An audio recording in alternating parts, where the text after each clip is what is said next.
நடிகர் விஷால் நடிகை சாய் தன்சிகாவை காதலித்து வந்த நிலையில் இன்று இவர்களின் நிச்சயதார்த்தம் கோலாகலமாக நடந்தது. அதன் புகைப்படம் தற்போது சோசியல் மீடியாவில் வைரலாகி வருகிறது. பலரும் இவர்களுக்கு வாழ்த்துக்களை தெரிவித்து வருகிறார்கள். நடிகர் விஷால் நடிகர் சங்க கட்டிடத்தின் பணி முடிந்த பிறகுதான் திருமணம் செய்து கொள்வேன் என்று கூறியிருந்தேன்.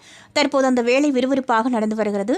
ஆகஸ்ட் 29ஆம் தேதி தன்னுடைய பிறந்த நாளில் தனது காதல் குறித்தும் திருமணம் குறித்த முக்கியமான அறிவிப்பை வெளியிடுவேன் என்று நடிகர் விஷால் பேட்டி ஒன்றில் கூறியிருந்தார். இதையடுத்து நடிகை சாய் தன்சிகா நடித்த யோகிடா திரைப்படத்தின் இசை வெளியீட்டு விழாவில் நடிகர் விஷால் சிறப்பு விருந்தினராக கலந்து கொண்டார். இந்த நிகழ்ச்சியில் பேசிய விஷால், சாய் தன்சிகாவும் நானும் காதலிக்கிறோம். இந்த மேடை திருமண அறிவிப்பு மேடையாக இருக்கும் என்று நினைக்கவில்லை. நானும் விஷாலும் 15 வருட நண்பர்கள். இதற்கு மேல் மறைக்க முடியாது. நடிகர் சங்க கட்டிடம் ஆகஸ்ட் 15ஆம் தேதி திறக்கப்பட உள்ளது. அதற்கான பணிகள் விறுவிறுப்பாக நடந்து வருகிறது. அதன்பின் ஆகஸ்ட் 29ஆம் தேதி விஷாலின் பிறந்தநாள் அன்று திருமணத்தை நடத்த திட்டமிட்டிருக்கிறோம் என்று கூறியிருந்தார்.